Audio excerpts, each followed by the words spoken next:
بسم الله الرحمن الرحيم.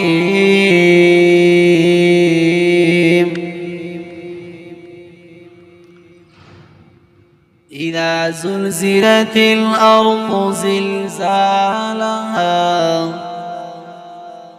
وأخرجت الأرض أثقالها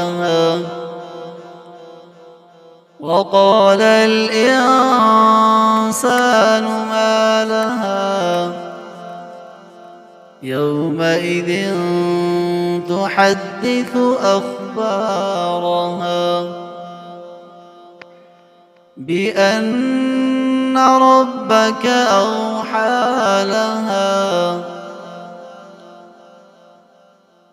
يومئذ يصدر الناس أشتاتا ليروا أعمالهم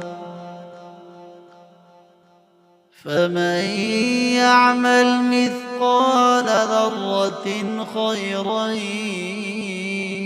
يره ومن يعمل مثقال ذرة شرا يره.